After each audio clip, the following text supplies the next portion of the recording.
എല്ലാവർക്കും സ്വാഗതം. ഒരു റെസ്റ്റോറൻറ്റ് സ്റ്റൈൽ ഫ്രൈഡ് റൈസ് എങ്ങനെ വീട്ടിൽ തന്നെ ഉണ്ടാക്കിയെടുക്കാമെന്നാണ് നമ്മൾ ഇന്ന് നോക്കുന്നത്. ഇന്ന് നമ്മൾ ചിക്കൻ ഫ്രൈഡ് റൈസ് ആണ് ഉണ്ടാക്കുന്നത്. എങ്കിൽ നമുക്ക് വീഡിയോയിലേക്ക് പോകാം. ഞാനിവിടെ ചിക്കൻ ഫ്രൈഡ് റൈസിനായി കുറച്ച് ചിക്കൻ എടുത്തിട്ടുണ്ട്. ആദ്യം ഇത് നമുക്കൊന്ന് മാറിനേറ്റ് ചെയ്യേണ്ടതായിട്ടുണ്ട്. ആദ്യം തന്നെ 1 ടേബിൾ സ്പൂൺ കോൺഫ്ലോർ ആണ് ചേർക്കുന്നത്. അതുപോലെ 1/2 ടീസ്പൂൺ സോയാ സോസ് ചേർക്കുക. പിന്നീട് 1/2 ടീസ്പൂൺ പെപ്പർ പൗഡർ. അതിനുശേഷം ആവശ്യത്തിനനുസരിച്ച് ഉപ്പ്. നമുക്കിതൊന്ന് മിക്സ് ചെയ്തെടുക്കാം. കുറച്ച് സമയം ഇത് വെക്കേണ്ടതുണ്ട്. നമുക്കിത് അരമണിക്കൂർ വെക്കാം. ഫ്രൈഡ് റൈസ് ഉണ്ടാക്കാൻ വേണ്ടി ഞാനിവിടെ 1 കപ്പ് ബസ്മതി റൈസ് നല്ല കഴുകി വൃത്തിയാക്കി എടുത്തു വെച്ചിട്ടുണ്ട്. ഇത് 30 മിനിറ്റ് വെള്ളത്തിലിട്ട് കുതിർത്തെടുക്കാം. അപ്പോഴേക്കും നമ്മളൊന്ന് ചിക്കൻ പൊരിച്ചെടുക്കുകയാണ്. നമ്മളിവിടെ ഒരു ഫ്രൈയിങ് പാൻ എടുത്ത് 3 ടേബിൾ സ്പൂൺ ഓയിൽ ചേർത്ത് കൊടുക്കുന്നുണ്ട്. ഓയിലൊന്ന് ചൂടായതിനു ശേഷം നമ്മുടെ ചിക്കൻ അതിലേക്ക് ചേർക്കുക. ചിക്കൻ ഒരു സൈഡ് വെന്ത് വരുമ്പോൾ നമുക്കതൊന്ന് മറിച്ചിട്ട് കൊടുക്കാം. നമ്മുടെ ചിക്കൻ വെന്ത് കഴിഞ്ഞു. നമുക്കിതെടുത്ത് മാറ്റിവെക്കാം.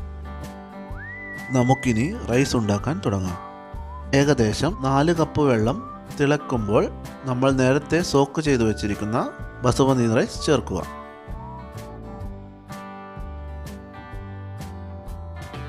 നമുക്കിതിലേക്ക് 1.5 ടീസ്പൂൺ ഉപ്പും 1 ടേബിൾ സ്പൂൺ സൺഫ്ലവർ ഓയിലും ചേർക്കാം.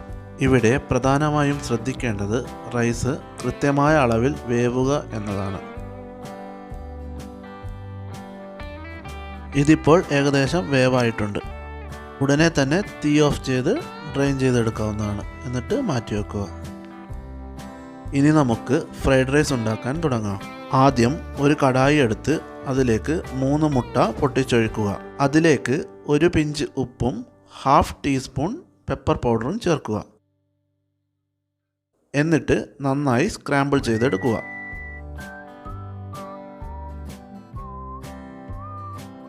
മുട്ട ഇതുപോലെ നന്നായി ആയതിനു ശേഷം നമുക്ക് മാറ്റിവെക്കാം. വീണ്ടും അതേ കടായിൽ തന്നെ 3 ടേബിൾ സ്പൂൺ ഓയിൽ ഒഴിക്കുക. എണ്ണ നന്നായി ചൂടായി കഴിയുമ്പോൾ അതിലേക്ക് ചെറുതായി ചോപ്പ് ചെയ്ത വെളുത്തുള്ളി ചേർക്കുക. എന്നിട്ട് നന്നായി ഇതുപോലെ ഇളക്കുക.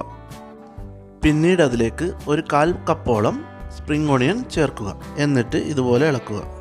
ഇതിലേക്ക് ക്യാരറ്റ് ചോപ്പ് ചെയ്തത് 1/4 കപ്പ്, ബീൻസ് ചോപ്പ് ചെയ്തത് 1/4 കപ്പ്, കാബേജ് ചോപ്പ് ചെയ്തത് 1/4 കപ്പ്, 2 ടേബിൾ സ്പൂൺ കാപ്സിക്കം. ഇനി ഇത് 1 മിനിറ്റ് നേരം ഇളക്കി വഴറ്റിയെടുക്കുക. ഇതൊരുപാട് വേവിച്ചെടുക്കേണ്ട ആവശ്യമില്ല. സാധാരണ പോലെ ഒന്ന് വഴറ്റി കിട്ടിയാൽ മാത്രം മതിയാവും. 1 മിനിറ്റിന് ശേഷം നേരത്തെ സ്ക്രാമ്പിൾ ചെയ്ത് വച്ചിരിക്കുന്ന മുട്ട ഇതിലേക്ക് ചേർക്കുക. എല്ലാം ഒന്ന് ഇളക്കി യോജിപ്പിക്കുക. ഇനി തീ കുറച്ച് വെച്ച ശേഷം 1 teaspoon Soy sauce, 1 teaspoon tomato sauce, നമ്മുടെ പ്രധാന ഇൻഗ്രീഡിയൻ്റായ ചിക്കൻ നമുക്കിതുപോലെ ചേർക്കാം. ഇത്രയും ചേർത്ത് എല്ലാം ഒന്ന് യോജിപ്പിക്കുക. പിന്നീട് ഇതിലേക്ക് നമ്മൾ നേരത്തെ തയ്യാറാക്കി വെച്ച റൈസ് ചേർക്കുക.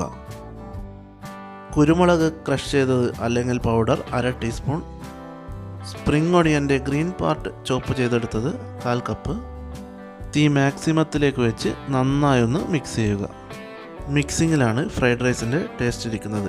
രുചികരമായ ഫ്രൈഡ് റൈസ് തയ്യാറായി കഴിഞ്ഞു. ഈ വീഡിയോ നിങ്ങൾ ഇഷ്ടപ്പെട്ടാൽ ചാനൽ സബ്സ്ക്രൈബ് ചെയ്യാൻ മറക്കരുത്.